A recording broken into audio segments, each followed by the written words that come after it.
Thanks, lady. I like when she tells us that she's going to record. I love her. I know. Me too. Hey, everybody. It's Patti Dobrovolsky with Up Your Creative Genius. Oh, my gosh, I have Pete Cohen today. Pete Cohen is my best friend. You need to know that. He lives in the UK. He's a coach. He's an author. He's the most amazing speaker. He will inspire an entire room of people to jump on their feet, hold a duck on their head, act wild and crazy, and then have these amazing breakthroughs. I have been in many a room with you on Clubhouse.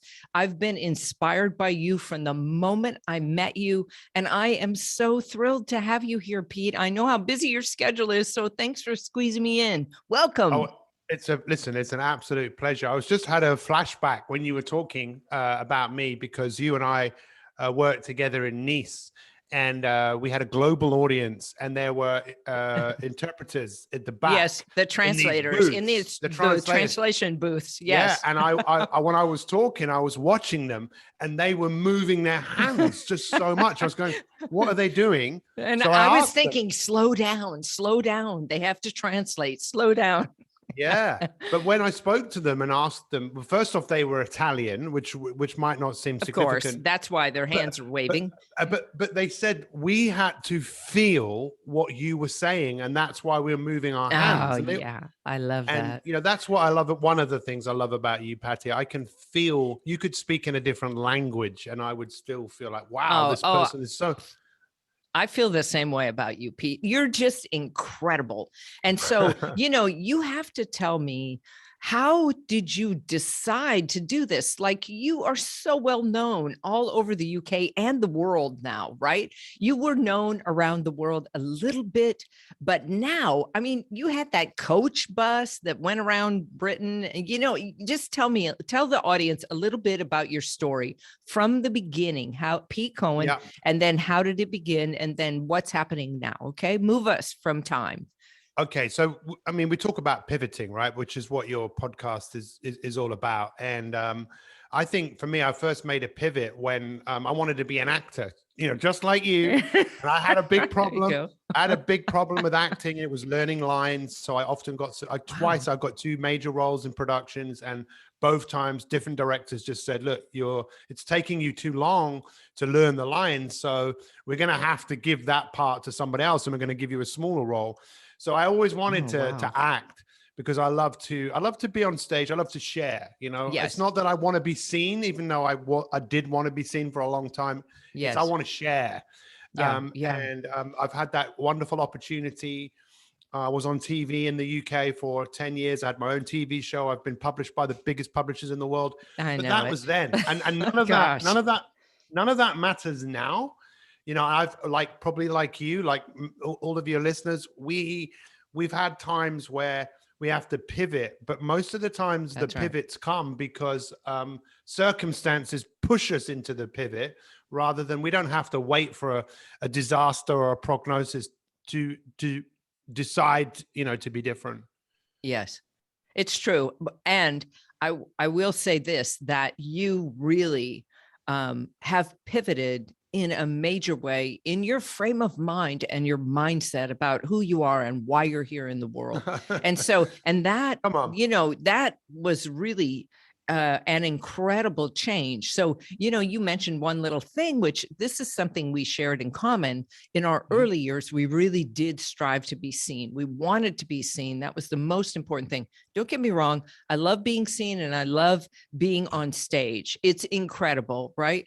To be able to share what it is in a big audience like you do. But you made a big mindset shift about that. And tell me, how did you get to this place where you're more focused on what you can do to help other people than on yourself? Because that is a big part of your platform. Well, and come on, Patti. I mean, you and I are very humble, right?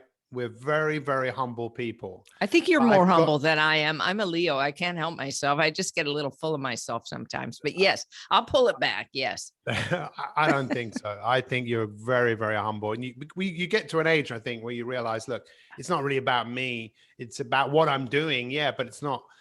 But let's just be honest here, Patti. I was a bit of a fraud for many years, because I'd be talking to people about, I'm a coach, right? Right. That's what I do. So some Right. people come to me and it's like, okay, where are you? Where do you want to go? Let's sort this out. Let's talk about the future.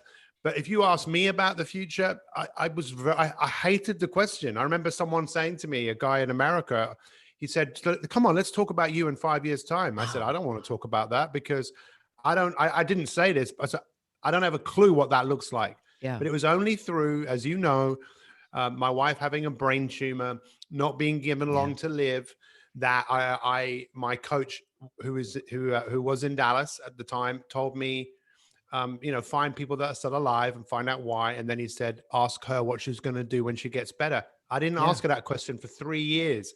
Then Wow. I remember exactly where I was that day. I said to her, Hannah, Raphael asked me to ask you, what do you want to do when you get better? And she cried because she wasn't thinking about the future. So then guess what I did? I Googled, I remember exactly where I was when I wrote the words, draw your future into my computer. Guess who came up? Patti Delbovolsky, right? You came into my world. Yeah. And who would have believed, because I'm quite ballsy in terms of, she watched your TED talk. She drew the future that she drew. That is the house that we're in right now, Yeah. Yeah. And what was even more amazing about all of this is that I then reached out to your agent. Your agent contacted you. You came on my podcast, but you made a few comments about the way it looked afterwards. It wasn't criticism. Yeah, I forgot. You I said was it like, wasn't yeah, bright you enough. should have something in the background there. You need Well, like a map bright, back light. there. Yeah, right. And but we became great friends. You've come over. You came over to the UK. You've spoken at both of my big conferences. You've been an amazing friend, and you have taught me. You were massively pivotal in what the work I now do, which is about knowing who you want to be and identifying, because what got you here, it ain't going to get you there. And if you don't draw your future, you don't form a relationship with your future, just literally stop and go back. Stop and go back. Go back. I love that. I love that. For those of you that are just listening, he held up a stop sign just then when he said stop, because you really, I think, unless you know your history, right? And so know where you came from. My friend Wim, he would say, you have to know the past in order to project into the future. You have to understand yourself from both ends of the spectrum. But what you did this year was you did this 28-day challenge, 30-day challenge, 28 days? 30-day challenge for people so that they could step into their future self. I love that challenge. Number one, because every day he gives you 10 minutes of Pete. So you're inspired, and then something that you have to do. And here's what I loved about it the most was you were obsessed. Last year you were obsessed about the future, and it showed up in so many ways. It showed up in such beautiful detail in that 30-day challenge, which I love. I love that. And this is who you are, right? Tell me about how, so you weren't into the future, right? In the past, then you were into the future. And tell me now, how has that changed you as a person to be looking into the future? Well, when you were just talking, I went through a few different emotions when you were talking about that. And it really hit me that there is fear that is attached. There must have been fear for me in thinking about the future in a inspirational way, because if you put yourself out there and you say it, well, who knows what might happen, right? That was one thing. But the other thing it just reminded me of, as a child, I was the most, I was always full of energy, and people would say, because I was always looking forward to something. I'm not just talking about my birthday or my Christmas or my opening there was always something to be excited about. Yeah. And that is the greatest quality of a human being, isn't it? You want to keep going. There's something in front of you. I want to do that. I want to do that. And if it's something that I was talking to some people about this yesterday about, I can't remember who said it, but about being a rebel. I was a rebel, but I didn't have a cause. And a rebel without a cause, because most of us rebelled against what we were told because it was nonsense. Right. It was about thinking like everybody else. So I was just rebelling. But then I realized I had a cause, and my cause is to get as many people inspired about growing and contributing, making a difference and connecting. You know Yep. me, I'm a Yep. serial That's right. connector. That's right. That's But right.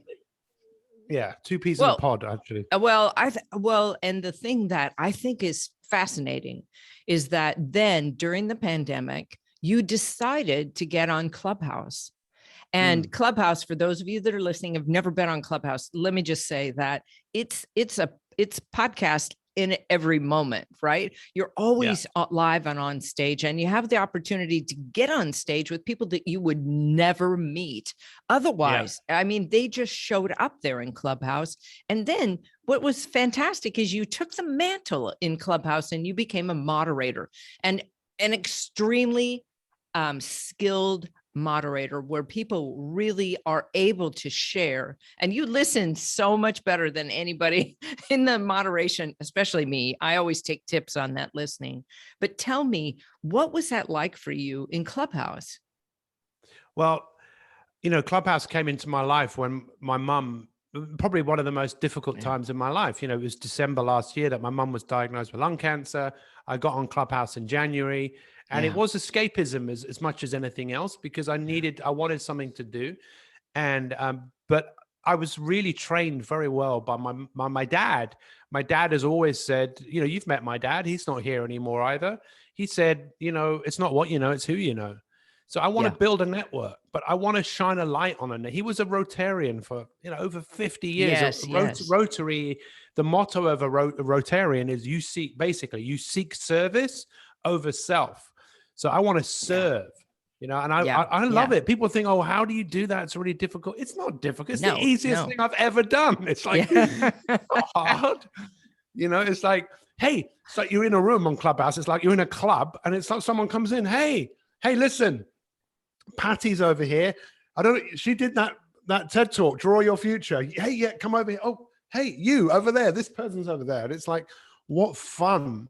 And connecting. To connect people. That's what you really are. You're a connector. And so you'll place this person with that person. You'll get this person with that service. You took the guy in Africa who had an orphanage, and you raised all this money for him. Right. You did a 24-hour, like a Kickstarter online. It was amazing. We did a leadership conference, which was, look, it's amazing, right? When you know who you are and you know what you stand for, even if you don't know who you are and you don't know what you stand for, one of the greatest things you can do is do something for other people. Yeah. And when we talk about pivoting, pivoting for me is about collaborating. It's about what can we do, not what can't we do, what is possible, what does the world need right now. And I think Patti, I don't mind telling you, I am really concerned about the world right now. I am genuinely concerned. I have never ever seen so much polarity and thought.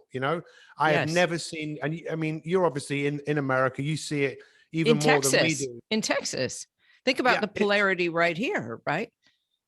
And it's gonna get. I hate to say this as an optimist. I think it's gonna get worse. But ultimately, the question I'm gonna say is, well, who do I need to be in this?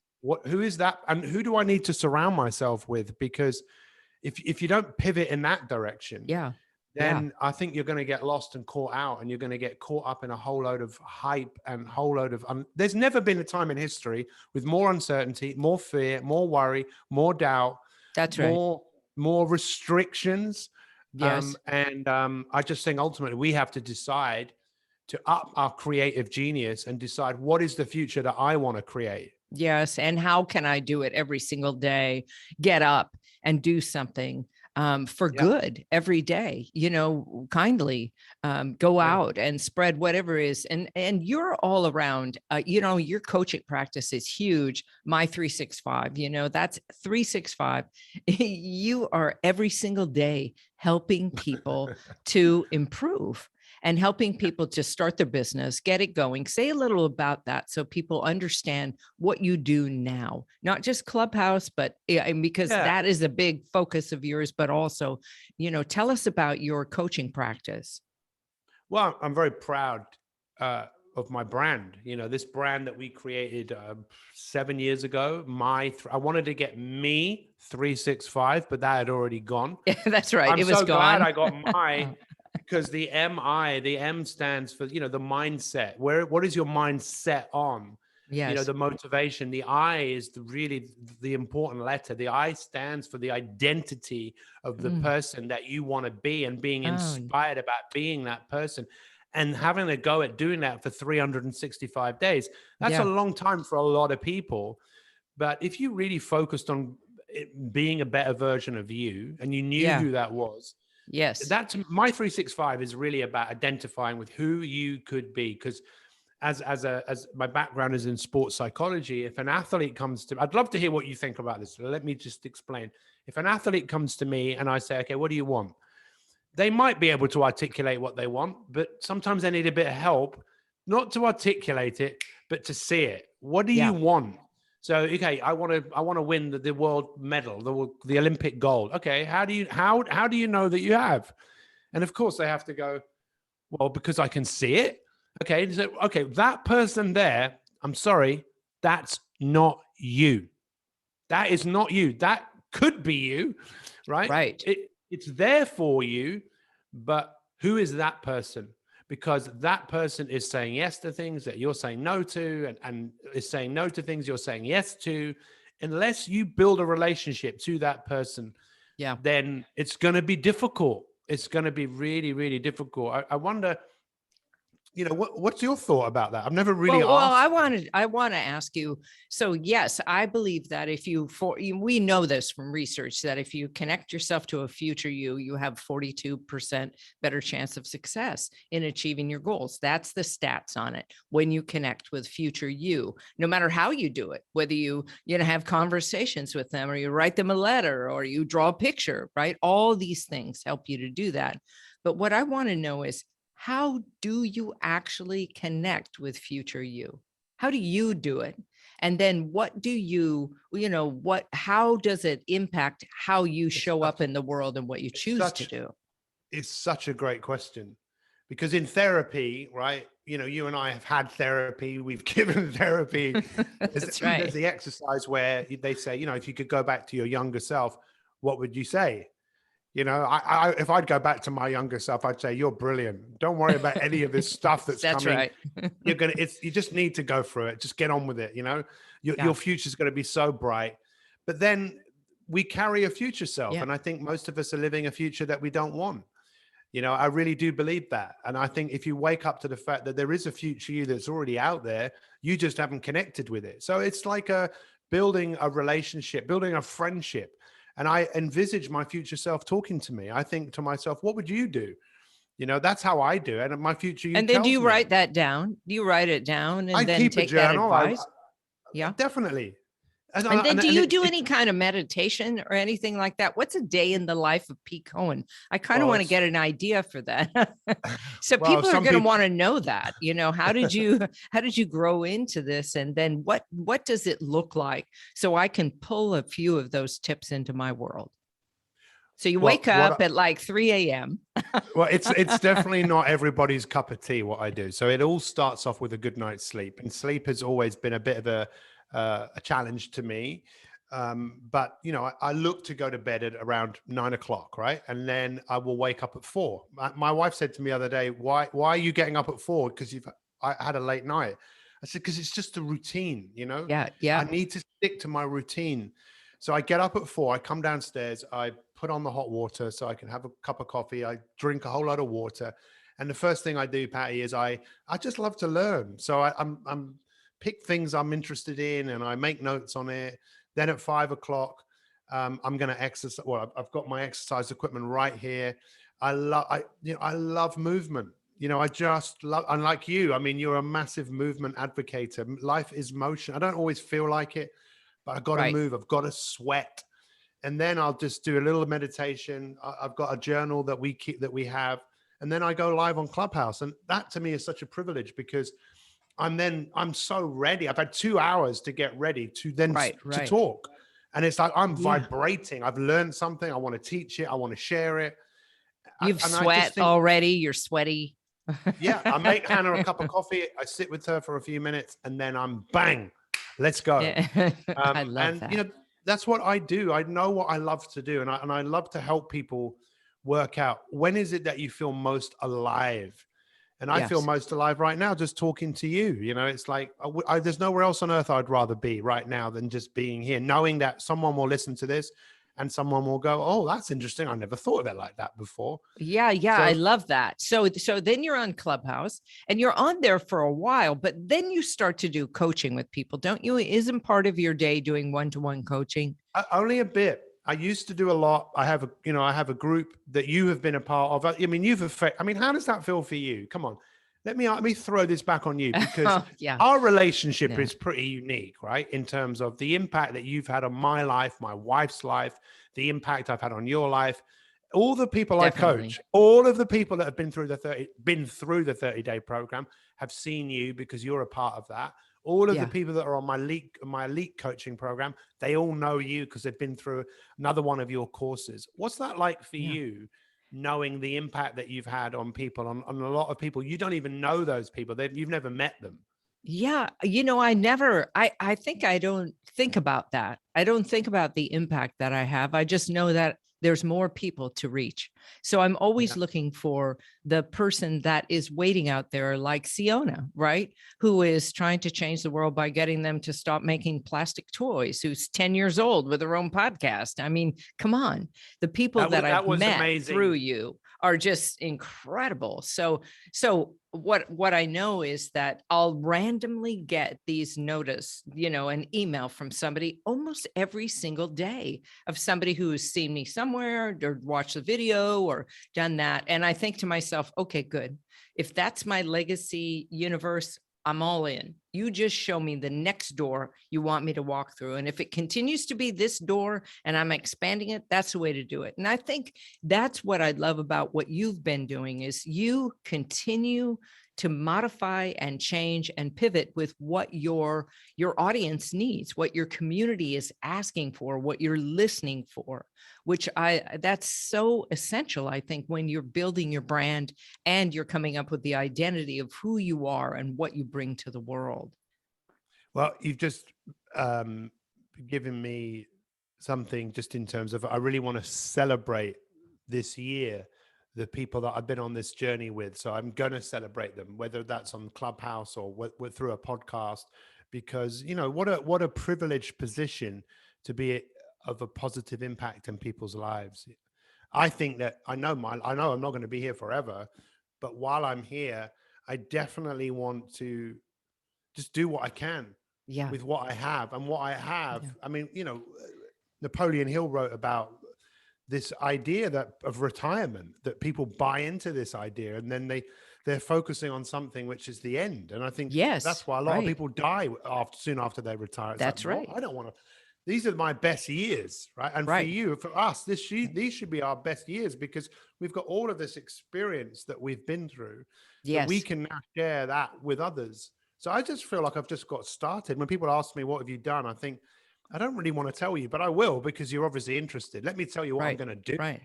Well, and because and it's part of the essence of you. And this is something that I think is essential to changing yourself and changing your mindset. Like, really, to become a better person, a better you, yeah, every single moment requires that you're grateful. So let me just say, back to your question that you said to me, I'm so grateful, like you, that I have the opportunity to serve, and that I'm alive, that I have a body, that I'm healthy, that I can go out and serve people in any way that I can. And if that's true, and even if it's not true, if I don't feel great, I'm still going to get on the phone. I'm still going to get in front of an audience. I'm still going to do stuff because, and like you do, we're about service. So where did that idea of service, you talked about your dad being a Rotarian, but where else did you my learn about parents, my service? parents, my Really? parents, they, yeah, oh, They were I mean, your inspirators. Your mom well, was so incredible. Your dad, both of them, they were so incredible. yeah, I mean, and also, that whole thing of what's been passed on to me, I want to pass on to others. I don't know if you feel the same thing, but it's almost like it's an honor that people have poured into me. They believed in me when I didn't believe in myself. People who aren't here anymore, it's like, Yeah. wow, they've left something with me. what I'm getting goosebumps as I'm saying this. I can feel my hands, even my hands are changing color. You know, in the idea of, look what has been given to me. I want to give it to you. You can do what you want with it, but I'm still going to give it. Yeah. You know, and I think it does take many people at a certain kind of age maybe to get to realize. I think more and more people are Yeah. waking Yeah. up to being able to realize that life is at its best when you are contributing and you're growing. I Yes. was thinking before we came on today, Patti, that I want what I do to speak louder than me. You know, what I'm doing when no one else is looking, who I'm being. It's like holding a flashlight over myself. You know, I'm watching myself. I'm not judging myself. I'm Yes. just looking out for myself, because no one else can look out for me in the way Right. that I can look out for myself, you know? Yeah.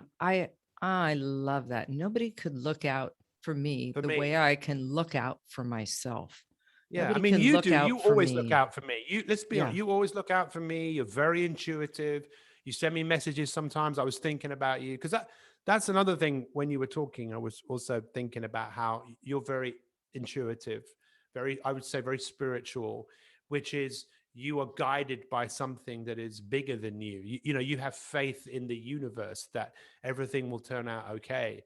And that's very warming to me, because it's nice to be reminded of that there's, Yeah. whether it's true or not, I'm not here to prove that to anybody, but Yeah. that's what I do believe. But it's nice to be Yes. reminded sometimes. Well, and I think that's what creates the positive energy that you exude, is this place where you understand you have a calling, you have a purpose, you've got a service. You're going to use the genetic encoding that you got from your parents, from their Mm. parents, from their parents, from whoever else in your environment, from Rafa, who helped you to become your best self. Now you have to hold the mantle. And when you hold that mantle, you know, who do you look to inspire you out in the world? Like, you always quote Napoleon Hill, you quote other people that have inspired you. And so who in your sphere is inspiring you now? Who's You know, inspiring you now? well, I was just thinking, I have to go back. Oprah. I'm sorry. I mean, Oprah was a massive Yeah. game changer for me. I was watching Oprah in the early 90s, and my friends were going, "Why are you watching Oprah Winfrey?" Because She's fantastic. she is fantastic, and she was bringing people to the table that I never would have heard of. People like Caroline Mays, who's this medical intuitive, to Yes. just so Dr. Phil, you know, Yeah. and so those people.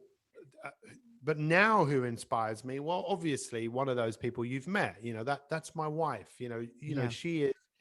She's incredible. She doesn't realize, just the impact Oh, that she has on this world, and what she's been through, and what she does now in terms of what she created for you and Julie, this beautiful quilt.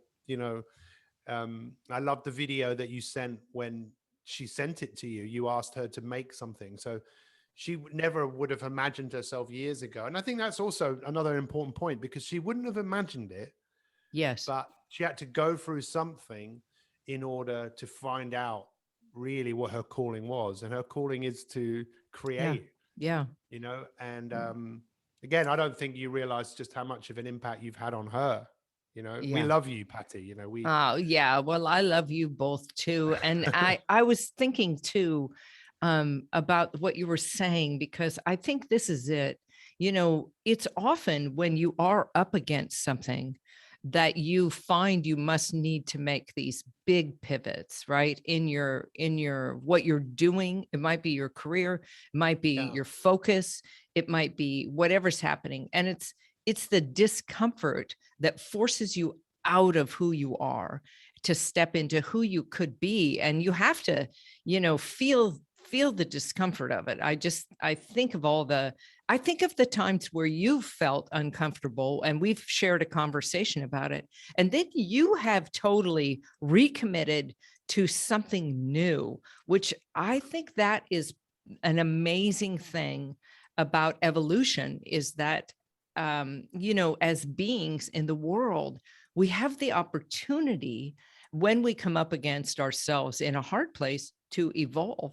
And yeah so what do you do when you get into that stuck place in yourself or your business or with a person? What do you do? I remember hearing someone recently talking about, oh yeah, it was Mel Robbins actually, who also is an amazing lady, Yeah, you know. yeah, she's fantastic. 1, 2, 3, 4, 5, go. 5, 4, 3, 2, 1. Oh, 5, 4, 3, 2, 1. That's good. What you know, when she talks about being stuck, I saw a video with her talking about, she goes, it's good to be stuck because it's a signal to do something, but Yeah, not stay stuck. It's a signal to move. And yeah, I think I've always known that.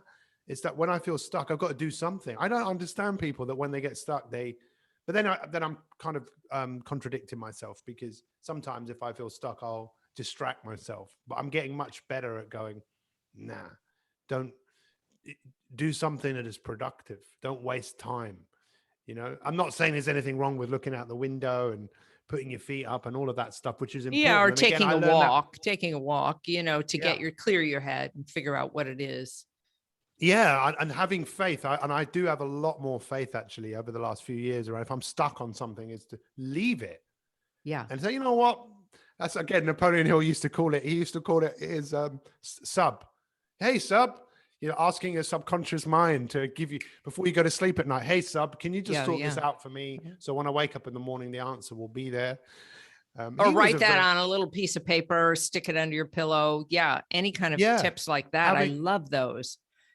But having faith. He was a very spiritual man, and he endured a lot of criticism from people when that yeah, book came out, talking about sexual transmutation, talking about cosmic Haberforce, talking about higher intelligence, speaking out against religion, speaking yeah, out about education. And that's why with someone like him being able to bring his work to remind people, I think it's yeah. important. Yes, I think some of the thinkers from the past, they did such deep, were able to spend the time to do some deep thinking, and they figured out a way to be able to support themselves or not, and Yeah. still think these things and work them through. And I often think that we don't get quite enough time to do that. And there's a whole book on really what the internet has done in terms of our thinking and our children's thinking, about how it's such a short and shallow attention span that you never really drop down. And I think you've been very good about finding a way to drop down into yourself, whether you're on a train going to give a keynote, or whether you're, you know, having, I know it's a fast drop down, but you definitely drop in that morning time to bring forth such great things. Well, you know, so two things that came to mind when you said that. The first one is just going back to my 365. My goal, it has always been, I didn't know it at the beginning, but it's to get people to own what they're doing. I want people to own it. I want it to be theirs. I don't Yes. want it to be Yeah. mine. Right. What your progress, your fitness, your health, your business that you did. I Yes. might have been a guide, I might have helped you, but you were the one. And I want people to own what Yes. they do. Yes. Right. That was the first thing.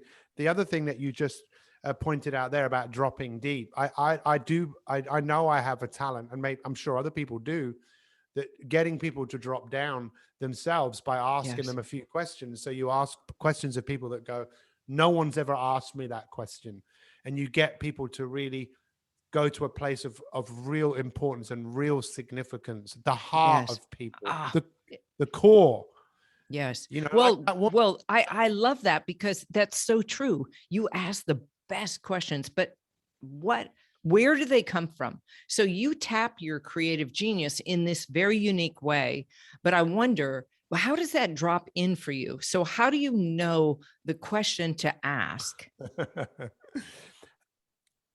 I just trust myself. I don't know whether I've always been like that. I don't, it's such a great question. I don't really think I've ever given it any, my initial answer was from just a higher place. It's coming to me. Yeah. So So someone it's is just giving coming me, through. That's right. it's That coming through. It's creative coming genius through. sitting in the I don't know walls of where your this, house. yeah. And I'm not, yeah. That's again, a massive correlation or connection between the two of us, because you talk about up your creative genius. I don't know whether it was you, it might have been actually, that just made me think, what does that word mean, genius? And then I looked at it, and it doesn't mean It really means the moral authority Yes, within a human being, that voice. And the Romans believed every house had a genius. You know, this is a house. It's just that's right. That's right. who are you listening to? He's pointing to his body. So if you're not watching this, then Yeah. he's pointing to your body as your house. And it really is, it's your vehicle, right? For bringing Yeah. through whatever comes to you. And when you trust yourself, then what comes to you, this is what you're saying, what comes to you then comes out of your mouth. You trust it enough to say it. Well, anyone who's listened to the podcast right the way through, you've obviously been listening to your genius, because there is another part of you that maybe there's been points where you've thought, oh, I've heard enough of this, I'll go and do something else. No, there's something in you that is engaged and you want to get to the end. You want to finish what you've started. Yeah. We just don't live in a world where we're really encouraged to listen. We're not encouraged to be free thinkers. No, You know, not at all. We're encouraged to be little lambs following the sheep, following everybody else going off and then dropping off the edge of the cliff like that Dilbert cartoon. You know, I remember that. I saved that for a long time. Like, don't be a sheep. But now, Pete, how can people connect with what you're doing right now? How can they connect with you? I know I'm going to put it all in the show notes, but what are you doing in January? You're doing something really cool, right? You're doing this stop something, start something. Just say a little bit about this. Although I think you'll probably be a little bit later. You'll be in February. So I would say in the future, let's go. So you're going to do start something, stop something, and that'll continue, right? Yeah. So basically this year we had 7,000 people go through our Kickstart program, which is free. Anyone can do that. I'm sure you just put the link in there. But this year we're doing a program where, and anyone can join at any time, where we are encouraging people to form a relationship to where they want to be with their health, their energy, their relationships, their wealth, their work. Who is that person? Right? Because they're not you, but they're a part of you, but there's some work to do to become this person. What is it that you need to start doing? What is it you need to stop? So we're providing an environment where people can actually go to work on putting the things in play, going beyond the honeymoon period of starting something for a few weeks, get on a streak, become a different person. And obviously I've already asked you, Patti, to be a part of this. Look at this. Look at this. Anything. Right? I love that. But for those of you that can't see, this is a chess piece of the statue of David. You know, listen, Michelangelo carved that out. That piece of marble, there were famous sculptors who looked at it and discarded it, said it's got too many fractions in it. But he did it. He did it. Why? He saw what he wanted. He was asked, how did you do it? He goes, I just got rid of what didn't need to be there. We all have that. We can all carve it out. That's the greatest thing. Yes. What will be your greatest achievement? Not what has, what will be. Will it not be who you decide to become? So I'm excited for the future. I love it. This is going to be so great. And I love you so much that you spent time with us today, because this was incredible. This is just little golden drops that are dropping in. So you go back and listen to it over and over again. Follow Pete Cohen, get into a Clubhouse and listen to him, get in one of his rooms. Let him inspire you, because it will change your life. I know it changed mine. And I'm so grateful to you, Pete, for everything you and Hannah have brought into the world and into my world. Really just amazing. Thank you so much. Thank you. And I will look forward to more opportunities for adventure with you, Pete Cohen. Let's go. Let's do this, shall we? Woo! All right. Let's go. Woo!